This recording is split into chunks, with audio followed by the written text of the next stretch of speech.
Ռուս-վրացական անցակետի կոմբի տերմինալի պլաշատկից ռենտգենի պլաշատկն է, որը դեպի Հայաստան ուղևորվող բեռները վրացի խոչընդոտ է հանդիսանում, չի թողում գանք դեպի Հայաստան։ Ամսի 12-ից կայնացենք այսենց ու դեռ մեքենաները շատանում են Ռուսաստանի կողմից։ Հայ-վրացական անցակետում օրեր շարունակ բեռնատարով Հայաստան գալուն սպասող տասնյակ վարորդներից մեկն է։ Շինանյութով բարձած մեքենաները 11-րդ օրն է սահմանը հատելու կարգադրություն չեն ստանում։ Փաստաթղթային խնդիրներ չունեն, բեռների խնդիր եւս, բայց թույլ չեն տալիս հատել անցակետը։ Պատճառաբանում են, վերևից են հրաման տվել։ Знаю, никто ничего не говорит. Рентген прошли. Չգիտեմ, ոչ ոք ոչ մի բան չի ասում։ Ստուգումներն անցել ենք, ասում են կզանգահարեն ու ձեզ բաց կթողնենք։ Փաստաթուղթ ոչ ոքի չեն տալիս։ Մենք էլ կանգնած ենք։ Գազը գումարը տալիս է, որ գա Հայաստան։ Ածուխը, քարածուխը գումարը տալիս է, որ գա Հայաստան։ Կայնագին գումարը տալիս են, որ անցնի Վրաստանը, որ հետ չուղարկի։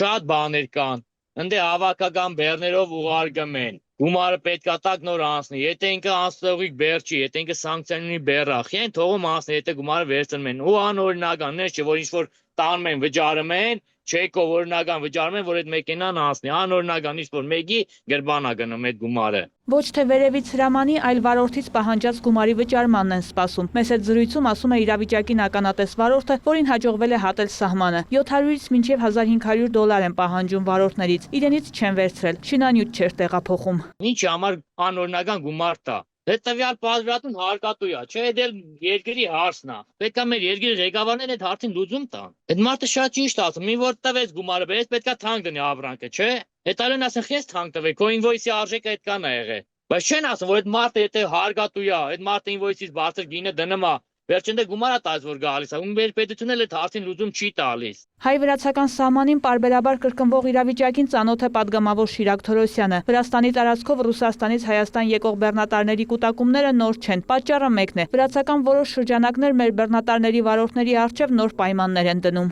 Ընդ որում այդ պայմանները օրինականության հետ կապ չունեն, եթե ավելի պարզ ասենք, խոսքը դրացիչ գումարների կաշառքի մասին է բնում, որը իհարկե շատ դգեղ երևույթ է։ Խնդիրը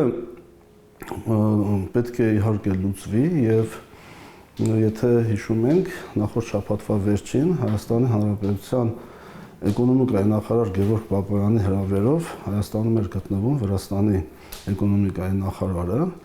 եւ քննարկվում էին լայն շրջանակի հարցեր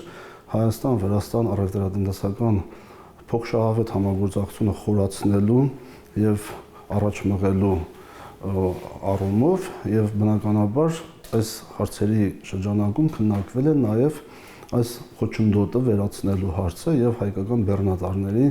անխոչընդոտ վրացական տարածքով Հայաստան հասնելու հարցը։ Ըստ հավաստի տեղեկությունների Վրաստանի էկոնոմիկայի նախարարը խոստացել է առաջիկա շաբաթվա ընթացքում խնդրին լուծում տալ, վստահեցրեց Թորոսյանը, բայց նման իրավիճակը ըստ նրա հայ-վրացական երկարատև բարեկամական ու գործընկերային հարաբերություններից չի բխում։ 2024 թվականի հունվարի 26-ին Թիֆլիսում ստորագրված Հայաստան-Վրաստան ռազմավարական հարաբերությունների հաստատման հռչակագրի դրույթներից ելնելով նման երևույթները անթույլատրելի են։ Ուղղակի ստվեր են նետում Հայաստան-Վրաստան երկկողմ ռազմավարական հարաբերությունների վրա։ Եվ մենք պետք է այդպեսի բան թույլ չտանք պարզապես, որովհետև դրան կարող է հակազդել հայկական կողմը մեկ այլ դրսևորմամբ, նորից վրացական կողմը մեկ այլ դրսևորմամբ եւ ստացվում է ինչ։ Ստացվում է այն, որ մենք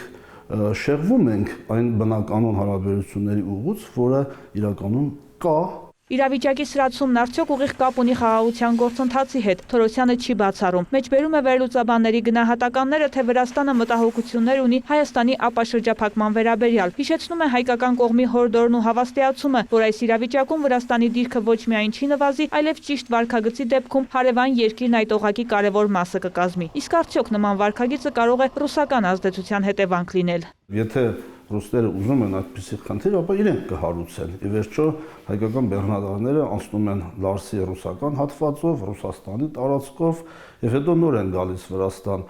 Կա այդպիսի ձգտում խնդիր հարուցել մեր բեռնատարների համար, իրանք դա կանեն։ Եթե իրանք դա չեն արել, եկեք եկեք բարի կամքով ենթադրենք, որ կապ չկա ռուսական կողմի եւ վրացական այս գործողությունների միջև։ Իսկ եթե կա կապ, դա հեչ լավ բան չի եւ դա ինչ է նշանակում, կրկնում եմ, ուրիշի ձեռքով կերանքից շագանակ հանելու գործողություն, որը ամեն դեպքում եթե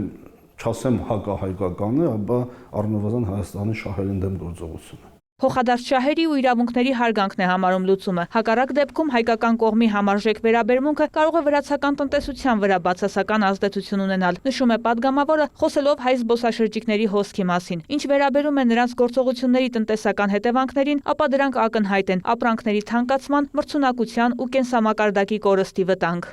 Վարդուհի Արզումանյան, Աշոտ Խաչատրյան, լուրեր։